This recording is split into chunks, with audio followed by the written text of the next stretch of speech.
Coming up next on the Jeff Crilley Show, we'll be talking to one of the founders of a revolutionary new company that is helping protect children from sex trafficking, predators, and online bullying. That's next.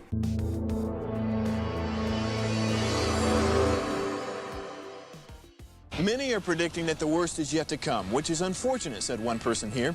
Until now, they've... Burglar in his home this morning by webcam. As a journalist of over 25 years, stories are what make my world turn. Reporting live from the Dallas newsroom tonight, Jeff Crilley, Fox 4 News. But in 2008, I took the jump from my familiar life and started a PR firm from my home. We're talking about anyone with a camcorder like the one I'm growing the company, and we now have over 100 clients, and we've branched into the world of live digital broadcasting. I now own 8 different TV studios and have a huge team, and the stories that I now get to share are sometimes the most important of my life. Life has a funny way of coming around full circle. This is the Jeff Crilley Show.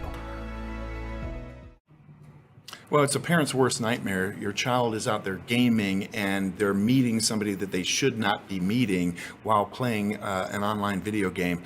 I was shocked to learn that there have not been a lot of solutions to this until now. David Everitt, he is the one of...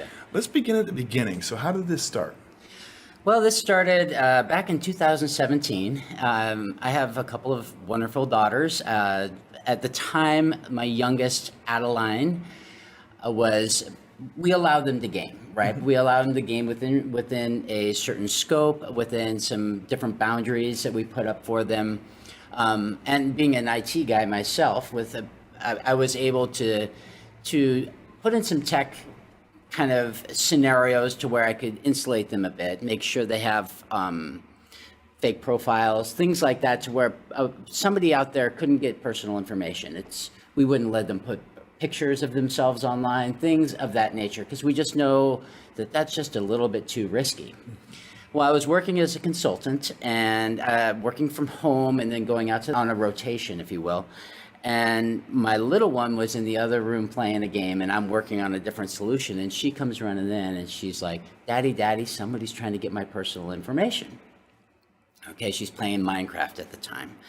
Right, and they're these really fun little games where children are interacting with each other and they're able to build things together, and they're very innocent in nature. But my daughter knew, come talk to Daddy. So I get my computer and I go in there and I pretend I'm her, and I start having this conversation with this little boy avatar, a little boy as in quotation mark.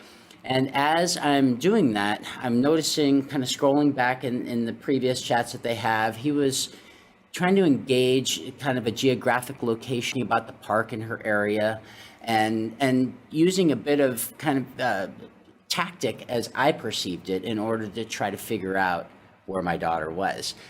I didn't know at the time if it was a bad situation, if it was a harmful situation, and so I went and I started to look for this person with my computer on the gaming forums to see if there was anything posted about this guy, this gamer tag.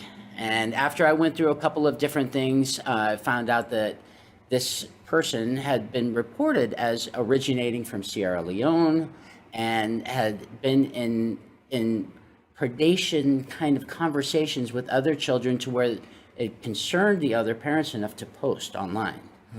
So then I gathered this information and I went and I engaged this person in that conversation. Oh, I'm in security, I work in IT, I'm the dad, and this is what I know about you. And the guy was gone, right? And so I thought it was a small victory, right? And I just kind of left it at that for a minute, and I thought, well, there's got to be something out there because I'm a busy working guy. I let my kids game. There's got to be a solution, right? You would think that with the gaming market, what it is, that somebody would have invested the time and energy in order to protect kids in this space. Couldn't find anything, right? I found something that covered everything else. I found 5 things that covered everything else. And so I kind of started to let that ruminate in my head over the next 6 months. How difficult can this be? I rolled off of the project I was on. We went to a different kind of space where I was going to take some time and try to recap that family time after spending 16 hours a day on this project. And during that time, I started to kind of think about the solution, right? Okay, well, if I go about this programmatically, how can I do this, and why is this such a challenge? And I found out it's a closed system. It's very difficult to really look into. There's no programmatic way to do it, so you have to come up with your own technology. And that's basically where we started. All right, we're going to talk more about the technology in a second, but Sure. there's a nice overview video that we found. Let's go ahead and roll that now.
So as I'm watching that as a parent myself, that's horrifying. And I'm shocked that the gaming industry didn't come up with a solution already. Were you also shocked? I was very shocked. I spent at least 4 days, because if I don't find it soon or quickly, then I'm starting to see that there was nothing there. Mm-hmm. And I was just going, okay, how difficult can this be?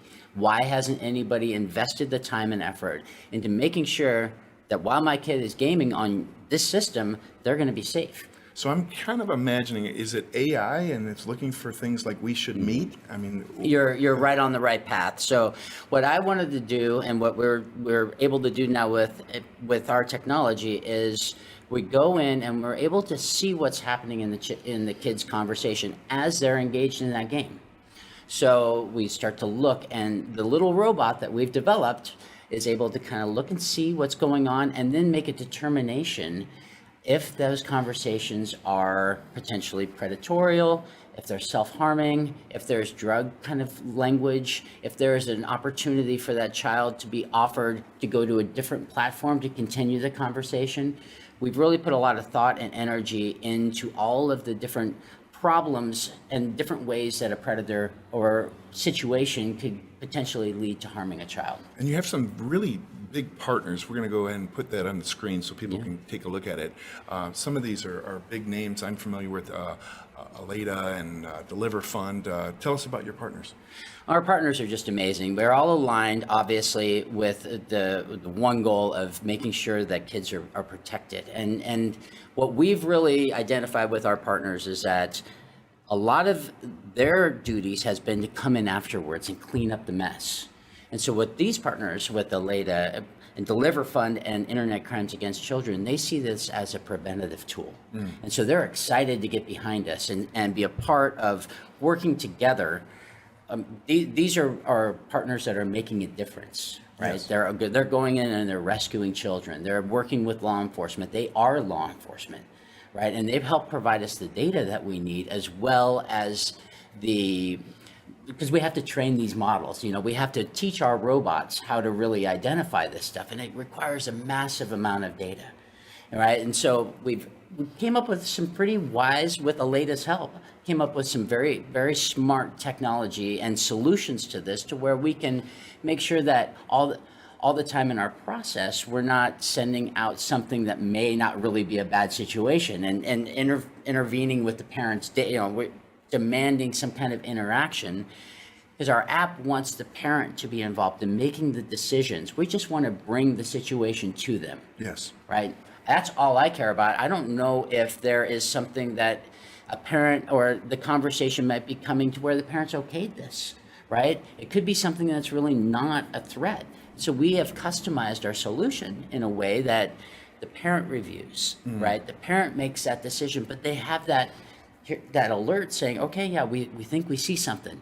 Would you help us to identify with your child? Is this something that is an issue? And then we train our little robot on how to better serve that child. Well, David, I know there's probably a lot of parents saying, how soon can I get my hands on this? Right. Can I have it yesterday? Right. What's the timeline for this going to market? Right. Timeline is we are aggressively going now and looking to start a beta round to where we'll release a small subset, 250,000 3-month subscriptions, if you will, at a very discounted rate.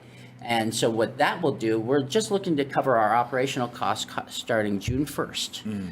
We'll initially release to where the games will be, the child will be on a gaming device on Windows computers first, because that's 23% of the marketplace right now. Sure. Then we'll launch an Android version to where the kid will be playing, the child will be on an Android or a Windows machine. And then we'll finally launch the Apple. So we're going for 3 successive months of a new beta release with that added functionality starting June 1st, hoping to get to our projected release date for US market is October 1. Wow.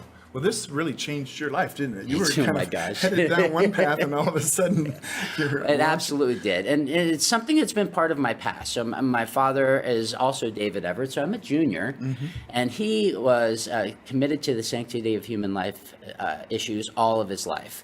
He actually ran the crisis pregnancy centers. Wow. And so this has been pivotal in my life and part of my upbringing. And it's kind of me taking it into this next generation of the need that's really that's surfaced right now is that kids are online, especially with COVID. Yes. 11 hours a day they're on their devices right now. That was surprising when I saw that Yeah. in your clip there. And so we only have about a minute left. For the parent watching, how concerned should they be about online bullying, self-harm, human trafficking? Is this 1 in a million, or is it more prevalent? It's a 93% increase in predator activity. That's since COVID. And with the amount of time your children, my children, are online right now, the focus has been, let's groom kids from the predator standpoint. Let's groom these children. Let's focus in this fuel sex trafficking and human trafficking, right? So there is great concern in this area. David, you've been an amazing guest. We're going to have you back again soon. We're going to end by putting up the website. It's gamesafe.us is the website. David Everitt, thank you so much for coming on the show. I really appreciate being here. Thanks, Jeff. And that's it for now. We'll see you next time.